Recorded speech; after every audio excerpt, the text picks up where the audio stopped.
स्वागत है आपका एचपी एनिमे चैनल में। तो जो दोस्त नए हैं वो पहले सब्सक्राइब कर दे, जिससे बेस्ट एनिमे आपको मिलती रहे। तो आज हम एक्सप्लेन करने वाले हैं demon slayer infinity crystal movie को।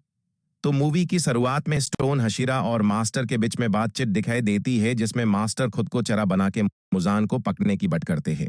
मास्टर कहते हैं कि मुजान को सिर्फ सूरज की रोशनी से ही मरा जा सकता है, इसलिए वो लादाई को सुबह तक खींचने को बोलते हैं। तभी सीन शिफ्ट होता है मुजान के ब्लड डीमन आर्ट से बने हुए इन्फिनिटी कास्टल में, जहां तंजीरो मुजान को मरने को कहता है। इन्फिनिटी कास्टल में सभी हशीरा फंस गए होते हैं। कास्टल में सभी डीमन इकट्ठा हुए होते हैं।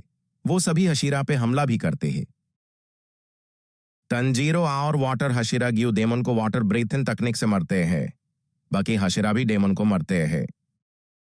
स्नेक हशीरा अपनी तकनीक से डेमन को मारता है। स्टोन हशीरा भी सभी डेमन को मारते हुए आगे बढ़ता है और अपर रैंक की तलाश में होता है।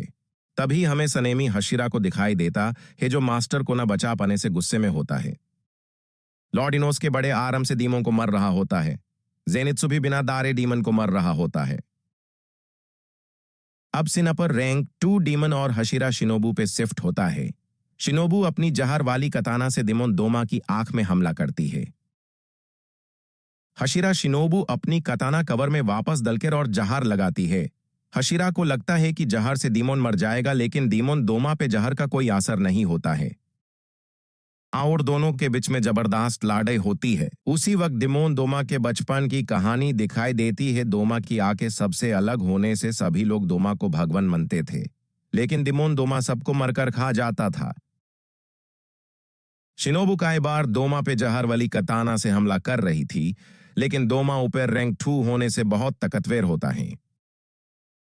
डीमन दोमा के वार से शिनोबू का खून निकाल आता है और हशीरा शिनोबू कमजोर हो जाती है, जिससे वो बेहोश हो जाती है।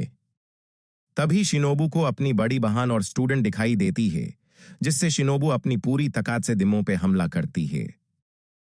लेकिन डीमन दोमा भी कमजोर नहीं था। वो उसके हर वार से बचता है, लेकिन आखिरी वार डीमन दोमा को लग जाता है।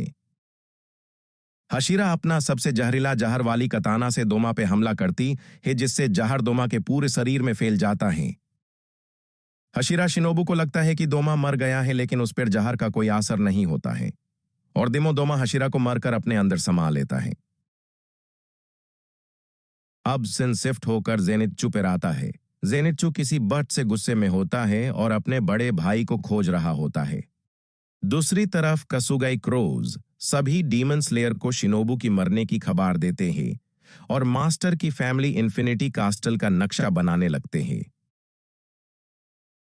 कसुगाई क्रोज अपनी देखने की पावर से इन्फिनिटी कास्टल में सभी दिमा की जगह का पता लगा लेते हैं और पूरे इन्फिनिटी कास्टल में घूमकर नक्शा बनाने में मास्टर की फैमिली की मदद करते हैं। जेनित्सु का बड़ा भाई डीमन बन गया था। इस खबर से जेनित्सु के दादाजी खुद मर जाते हैं, जिससे जेनित्सु गुस्से में होता है।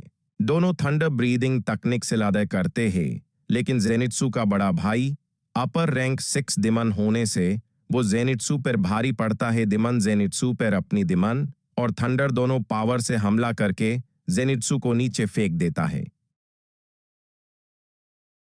तभी जेनित्सु को अपने बड़े भाई की वजह से अपने दादाजी मर गए थे। इस बट से जेनित्सु गुस्सा होकर अपनी पूरी ताकत से थंडर ब्रीदिंग तकनीक का 7 फॉर्म यूज करता है, जिससे उसकी रफ्तार बिजली से भी तेज हो जाती है और जेनित्सु अपने बड़े भाई की गर्दन एक ही बार में कट देता है।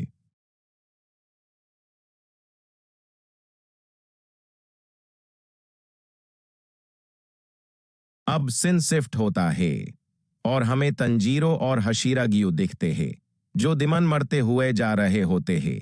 तभी उनके बीच में डीमन अकाजा आ जाता है।